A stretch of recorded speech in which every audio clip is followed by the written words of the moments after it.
welcome to another Gold Nugget segment. Today's special guest, Dr. Marc Faber, editor of the Gloom, Boom, Doom Report.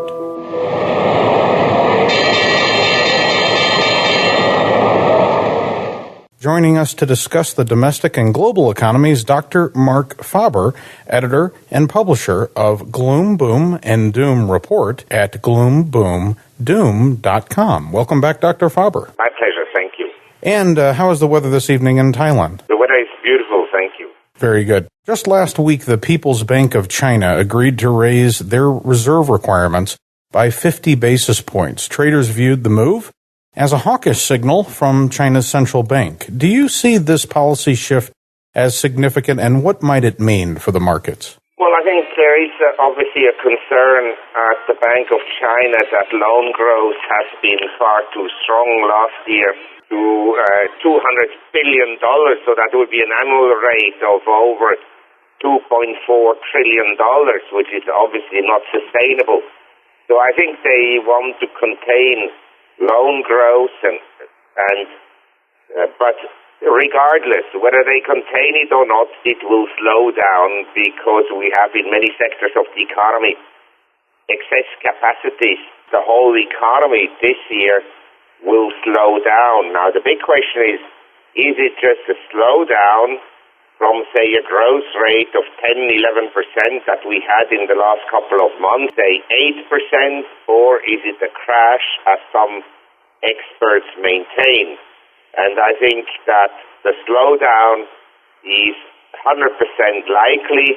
The crash is a possibility. You know, I'd like to shift over to the recent European sovereign debt woes. Last week, the Eurozone plan to bail out toxic debt in Greece, Spain, and Portugal disappointed traders. Plus, weaker than anticipated economic growth in the Eurozone encouraged some euro weakness relative to the dollar. Do you view this as a dress rehearsal for the credit crisis part 2? I'll answer this in a second. But concerning China, I just want to add that if the Chinese economy slows down or if there were a crash, it would obviously have a very negative impact on the industrial commodity prices, because that would mean that the demand would decline considerably. So this is the implication of a slowdown in China or a crash in the Chinese economy. I mean, you don't want to be in industrial commodities if there is a crash in China. Now, concerning the Eurozone, it is likely that Greece will be bailed out, and it's just another sign that basically around the world, central banks will dilute the purchasing power of paper money further. In other words, they'll print money and bail out Greece, and then when there is another problem, whether it's Spain or Portugal or wherever that occurs, and they'll bail it out again.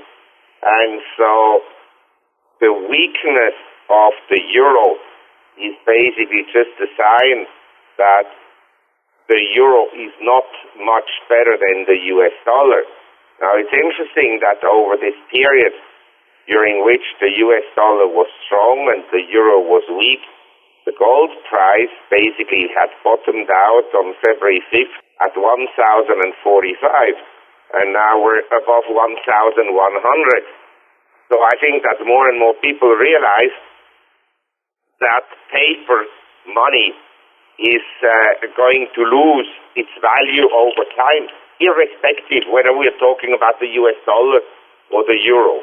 You know, clearly the weak euro theme has been a major component in the 2-month-long dollar rally. A glance at the dollar ETF is showing very strong volume, much larger than during the 2008 greenback rally. With so much vested in the dollar carry trade, could this be the beginning of a new trend higher for the greenback? Could be, but we are very near term, somewhat overbought on the US dollar.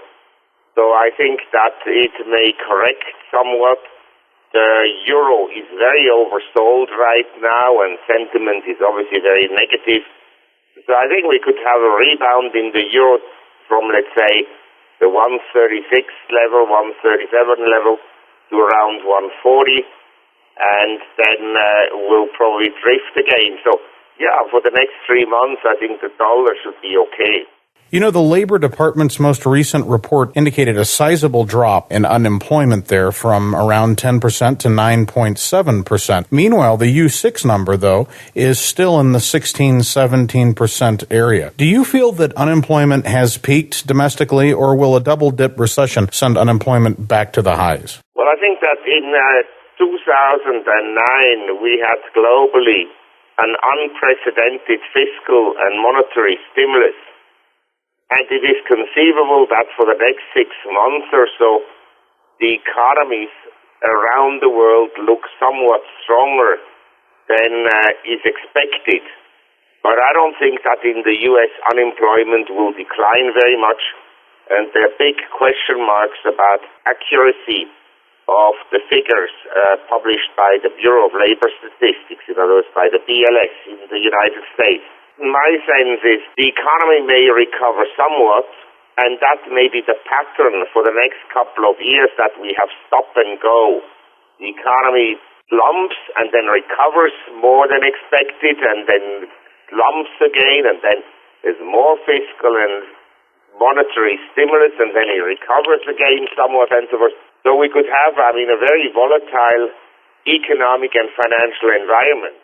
After peaking near 17% in 2008, the U.S. M3 money supply annual growth rate figure has dropped to nearly negative 3% in Shadowstat's latest report. Even the official MZM figure is sharply lower. Clearly, the Fed and Treasury Department's bailout money has yet to work its way through the banking system into the general economy. What is making lenders so nervous, and when they finally do loosen up bank reins here, won't hyperinflation be the result? I don't think we'll get hyperinflation anytime soon.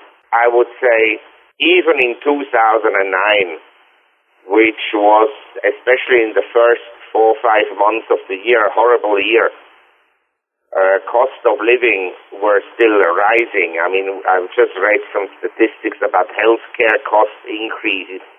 Across the board, they are for most people around 8 to 10% per annum. And for some people that are privately insured, the premiums go up in some cases by more than 30%. And the other costs that go up and so forth. So I don't think we are in a deflationary environment. It is true that some prices, like the price of a mobile phone, declines and so forth. But in general, considering that we are in the worst recession since the Second World War, it's amazing that prices still go up, and the cost of living of people, especially if they consider how much they have to pay now in terms of local taxes and state taxes to the government. So my sense is eventually we'll get higher inflation rates for the simple reason that the monetization will have to continue because of the huge fiscal deficit.